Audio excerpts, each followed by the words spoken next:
Somoza para un argentino significa muchísimas cosas, sobre todo que los guerrilleros argentinos mataron precisamente a Somoza. Así es. Yo crecí en esa época, en la época de la Revolución Sandinista, y para mí Somoza era como el chico malo que te contaban las madres y que iba a aparecer en cualquier momento a la madrugada. Pero para ti significaba algo mucho más preciado, digamos, que eso, ¿verdad? Así fue, Mónica. Yo viví los últimos años de la dictadura al lado del general. Como comprenderás, yo no pedí estar ahí, fue cuestión destinal. Lo conocí y para mí fue un ser humano. En ese momento, cuando yo era niña, era un ser que me quería, un ser que me mimaba, que platicábamos, que caminábamos en la playa, que nos contábamos chistes. Un señor muy cariñoso y bondadoso. En el momento en el que yo salgo de Nicaragua por la guerra, que la vivo con bombardeos, con tiroteos, viendo muertos, viendo soldados colgados, o sea, teniendo la muerte al lado, la pólvora al lado, llego a México y me doy cuenta que ese ser humano conmigo era una cosa y que afuera lo ven como otra cosa, lo ven como el dictador, el asesino, el que nos robó la patria. Entonces, esta novela es un ejercicio para conciliar esta Ligia niña de esta Ligia adulta y ver qué fue lo que pasó. Por eso la novela tiene dos partes, que es la parte contada desde el comando guerrillero argentino que lo mata, toda su ideología, y hasta la segunda parte, que es la parte de Ligia Niña, ¿no? Y la parte del comando es muy interesante porque me gustó poner su ideología, que era justamente la ideología del liberal a toda América, del yugo imperialista, del yugo de Videla, de Stroessner, de Pinochet, de todos los dictadores que estaban asoleando a la América Latina, ¿no? Entonces, no quise hacer un análisis, digamos, de Somoza desde una perspectiva única, sino desde un prisma que convocara a todas las versiones, de la gente que lo mató, de la gente que estábamos muy cerca de él, de la gente que lo queríamos y de la gente que no lo quería. Entonces, básicamente eso es lo que revelan las páginas de Somoza. Sí, de todas maneras, tú hablas de cuando eras chica, porque los mayores reprenden a los chicos que cuando se lastiman o cuando hacen alguna cosa que los daña, digamos, ¿no? En ese sentido también me sirvió esa imagen para que tú también vieras y analizaras la vida de Somoza cuando eras adulta, digamos, ¿no? Porque retamos y regañamos cuando los demás deberían cuidarnos, digamos, ¿no? Me pareció como una imagen muy potente esa, ¿no? Así es, pues sí. De hecho, eh, imagínate todos estos sentimientos encontrados que uno tiene. Salir de la patria de una manera sangrienta, de una manera terrible, y llegar a un México donde yo no podía contar lo que había vivido, porque a mí me dijeron los padres que si yo revelaba algo de lo que había vivido es que era muy, muy peligroso, porque había gente que andaba todavía persiguiendo al general y que no estaba bien visto y que pues se decían cosas terribles de él. Y entonces yo tenía que callar todo eso que había vivido en un lugar nuevo, en un país nuevo, empezando de cero. Así que para mí fueron cosas bien difíciles porque era este silencio de una niña que en un momento, de un momento a otro, se convirtió en una adolescente. La guerra me robó mi niñez y fueron todas estas circunstancias que se desataron por las decisiones que pudo haber tomado Somoza o por lo que había alrededor de él, lo que me robó mi niñez, lo que le robó la niñez a tantas otras niñas y niños nicaragüenses y que aún ahora se sigue replicando. Sí, por otro lado, la ideología de los guerrilleros que mataron a Somoza, está bien situarla, pero me parece que es una cuestión política, digamos, ¿no? En ese momento no era una guerra contra el imperialismo. La guerra con el imperialismo había planteado una guerra en Latinoamérica. Era una guerra distinta, digamos, ¿no? No es que nosotros nos levantamos y vamos a hacer la guerra, digamos, ¿no? Digo nosotros en el sentido del pueblo, digamos, ¿no? Claro. Y la verdad que el pueblo pagó muchísimo. Entonces, en ese sentido, ¿qué te ha servido a ti para pintar a Somoza como un prisma, digamos. Yo lo voy a seguir viendo igual, digamos, ¿no? Como un dictador Claro. terrible. Y como él, como Stroessner, como Batista, como tantos otros que han minado Latinoamérica, digamos. No puedo verlo como un prisma, pero me interesó precisamente tu libro, esta cosa de verlo como alguien humano, digamos. ¿No? Sí, fíjate, Mónica, que a mí me gusta mucho, por ejemplo, la literatura de Honoré de Balzac, donde habla de la condición humana.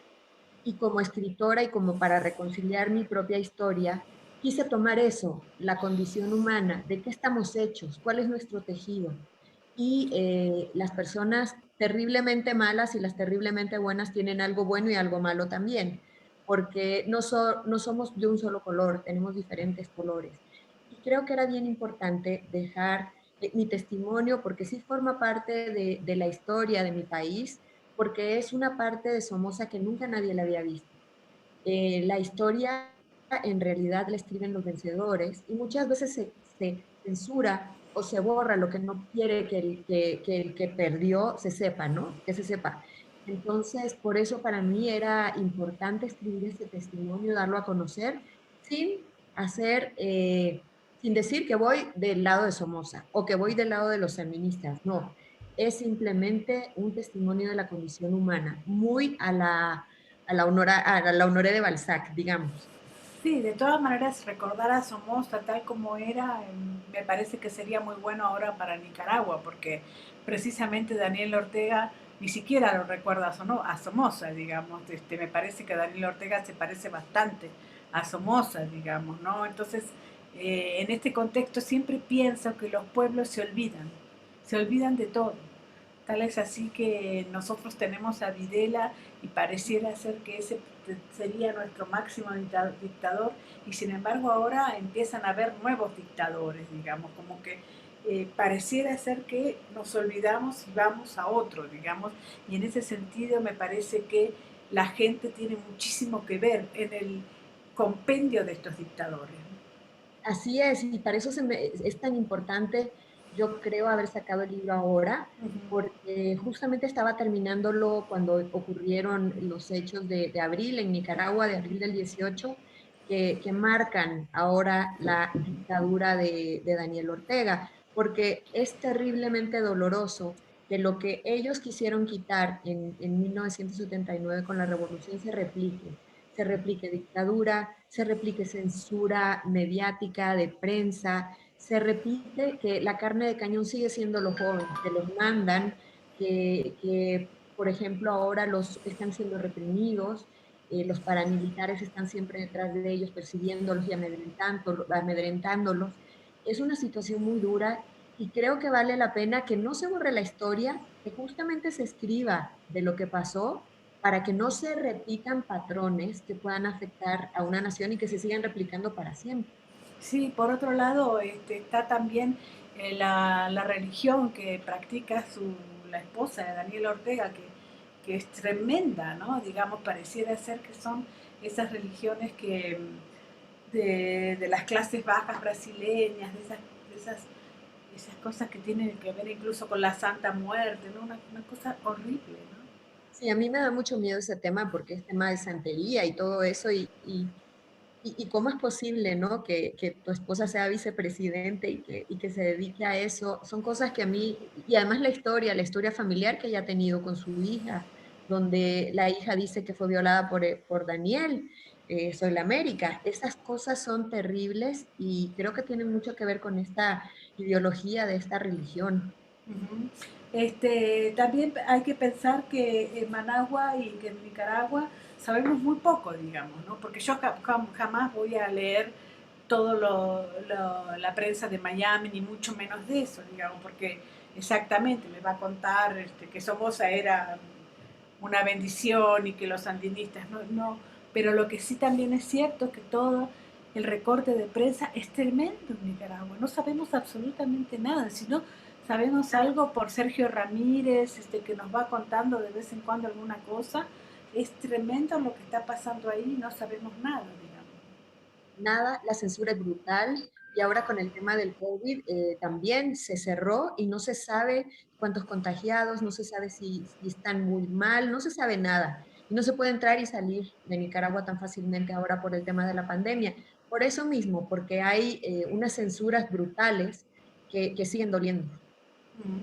La última pregunta sería que tu libro me parece también muy beneficioso en este contexto de poder ver que cuánta gente ha muerto, que es lo que hablábamos la otra vez con Juan Gabriel Vázquez, cuánta gente ha muerto por el marxismo, por estas ideas para mejorar el mundo y estamos exactamente igual o peor, digamos, ¿no? Es decir, en el caso de la revolución sandinista, pienso en tanta gente que ha muerto, en tanta gente que ha muerto por sus ideales, que ha combatido al somocismo y a la dictadura y sin embargo, si se levantara hoy, huiría espantado de Nicaragua.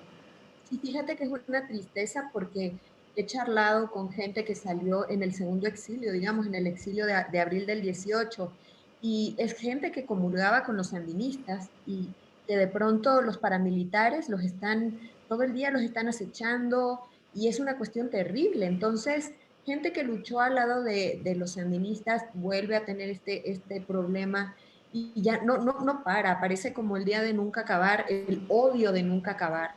Yo creo que mi novela no quiere replicar, no creo, o sea, estoy segura que lo que yo quise escribir no es para replicar odio, sino para, más bien para saber que no se deben de repetir patrones y que debe de haber un terreno de conciliación, formar un nuevo tejido donde caminen todas las economías latinoamericanas y no nos quedemos trabados en la misma cosa, en los mismos odios, en los mismos conatos de pleito, de rencor.